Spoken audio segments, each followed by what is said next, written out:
মধ্যপ্রাচ্যের নতুন ইতিহাস সৃষ্টি করলো ইরান। আমেরিকা এবং ইসরায়েল মিলে যেভাবে আন্তর্জাতিক আইনকে লঙ্ঘন করে সম্পূর্ণ বেআইনিভাবে ইরানের উপরে সামরিক হামলা চালায় ইসরায়েল এবং আমেরিকা। যখন ইরানের সঙ্গে আমেরিকা দফায় দফায় বৈঠক চলছিল এবং ইরান এবং আমেরিকা দুই পক্ষই জানিয়েছিল তারা প্রায় রফাসূত্র বার করে ফেলেছে, সেই সময়ে ইসরায়েলি প্ররোচনায় আমেরিকা মিলিতভাবে ইরানে হামলা চালানোর পর থেকেই ইরান এবার বদলা নিতে শুরু করেছে।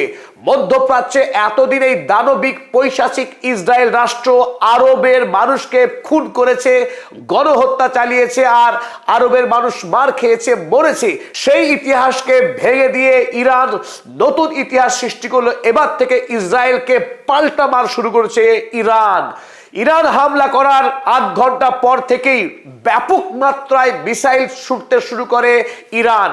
একদিকে আমেরিকার মধ্যপ্রাচ্য জুড়ে যে 19টি সেনা ছাউনি ছিল, মার্কিন সেনা ছাউনির প্রায় প্রত্যেকটিতেই ইতিমধ্যেই সফলভাবে ইরান মিসাইল হামলা চালিয়েছে মধ্যপ্রাচ্যের একাধিক শহরে। যে সমস্ত রাষ্ট্র আমেরিকা এবং ইসরায়েলকে গোপনে সহযোগিতা করেছে সেই সমস্ত ষড়যন্ত্রকারী রাষ্ট্রকে হামলা চালিয়েছে ইরান।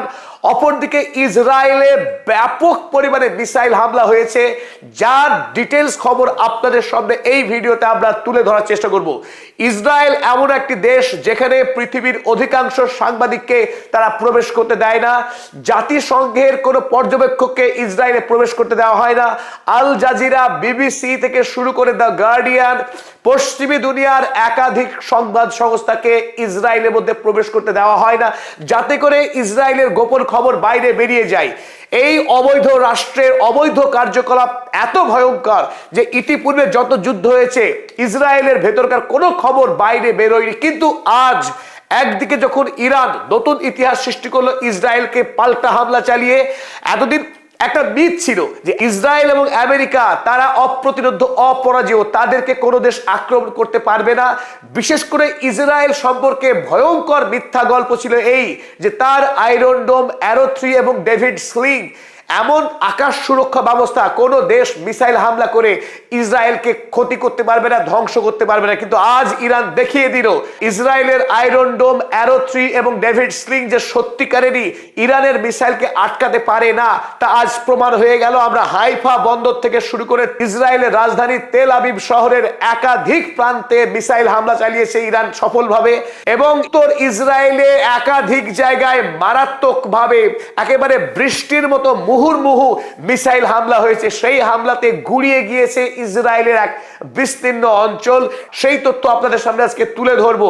তার আগে পদাতিক পরিবারের সঙ্গে থাকার জন্য নির্ভীক এবং নির্ভরযোগ্য সাংবাদিকতাকে সমর্থন করবার জন্য আমাদের পদাতিক চ্যানেলকে সাবস্ক্রাইব করতে অনুরোধ জানাই। চলুন এগিয়ে যাই। প্রথমেই আপনাদের যে ছবি দেখাবো, তেল আবিব ইসরায়েলের রাজধানী, সেখানে ইরান ব্যাপকভাবে মিসাইল হামলা চালিয়েছে। দেখুন বিস্তীর্ণ অঞ্চল জুড়ে আগুনের লেলিহান শিখা ছড়িয়ে পড়েছে, আকাশ ঢেকে গেছে কালো ধোঁয়াতে।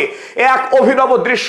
এতদিন কেবলমাত্র গাজার শিশুরা খুন হয়েছে, গাজার নিরীহ 20,000 শিশু খুন হয়েছে এই বর্বর আইডিএফ সেনার বোমা নিক্ষেপে। আমেরিকা যুক্তরাষ্ট্র নির্বিচারে ভারী ভারী বোমা সাহায্য করেছে ইসরায়েলকে, আর ইসরায়েলি আইডিএফ সেনারা বিমানে করে এনে গাজা ভূমিতে হামলা চালিয়ে 80,000 নিরীহ ফিলিস্তিনি জনতাকে খুন করেছে। বর্তমানে যখন ইরান তারা নিজেদের দেশের সার্বভৌমত্বকে রক্ষা করবার জন্য তারা মিসাইল কার্যক্রম চালাচ্ছে, তারা পারমাণবিক শক্তি উৎপাদন করার চেষ্টা করছে, যেটি পৃথিবীর প্রতিটি স্বাধীন রাষ্ট্রের ন্যায্য অধিকার, সেই অধিকার রক্ষা করতে দেবে না এই অবৈধ রাষ্ট্র ইসরায়েল এবং আমেরিকা। তারা মধ্যপ্রাচ্যের সকল রাষ্ট্রকে গলা টিপে খুন করার যে জঘন্য পৈশাচিক ষড়যন্ত্র করে আসছিল, সেই ইসরায়েল বিনা প্ররোচনায় হামলা চালায় ইরানকে। ইরানের কি অপরাধ যে ইরান তারা দূরপাল্লাগামী মিসাইল তৈরি করছিল, তারা নিজেদের দেশে পারমাণবিক শক্তি উৎপাদন করবার জোরদার চেষ্টা চালাচ্ছিল। যখন একটি দেশ নিজেকে স্বাবলম্বী করবার জন্য, নিজেকে শক্তিশালী করবার জন্য শান্তিপূর্ণভাবে নিজেদের সামরিক শক্তিকে বৃদ্ধি করছিল, সেই নিরীহ কারণে ইরানের উপরে হামলা চালায় সম্পূর্ণ আন্তর্জাতিক আইনকে উপেক্ষা করে অন্যায়ভাবে ইসরায়েল এবং আমেরিকার লক্ষ্য মধ্যপ্রাচ্য জুড়ে তেল সম্পদকে লুণ্ঠন করা, সমস্ত রাষ্ট্রনায়ককে পকেটে বন্দি করে অন্যায়ভাবে শোষণ, জুলুম, অত্যাচার চালানো। আর এই কাজে এতদিন পর্যন্ত সাহায্য করে আসছিল ইসরায়েল রাষ্ট্র, সেই ইসরায়েল যেটি আমেরিকার সেনা ঘাঁটি, সেই ইসরায়েল রাষ্ট্রকে এবার ইরান উপযুক্ত শিক্ষা দেওয়ার জন্য দৃঢ় প্রতিজ্ঞ, তার 20 দাঁত ভেঙে দেওয়ার জন্য তার সমস্ত প্রস্তুতি চূড়ান্ত করে রেখেছে। ইরান হাড়ে হাড়ে জানতো যে আমেরিকা এবং ইসরায়েল এই দুই রাষ্ট্রকে বিশ্বাস করা যায় না। এমনকি আলোচনা চলাকালীনই 2025 সালে যখন পঞ্চম দফার আলোচনা শেষ হয়েছিল, সেই অবস্থাতেই ইরানে হামলা চালিয়েছিল। তখন ইরান মার খেয়েছে মুখ বুজে, প্রায় 4000 মানুষ খুন হয়েছিল ইরানের বাছাই করা বিজ্ঞানীদেরকে খুন করেছিল এই ইসরায়েল রাষ্ট্র। এবার কিন্তু প্রথম থেকেই তেড়ে মেরে খেলার চেষ্টা করছে ইরান, বদলা নেয়া এবং পাল্টা আক্রমণ করার নীতি গ্রহণ করেছে প্রথম থেকেই। তাই যখনই ইরানে হামলা হয়েছে সকাল বেলা 9টার সময়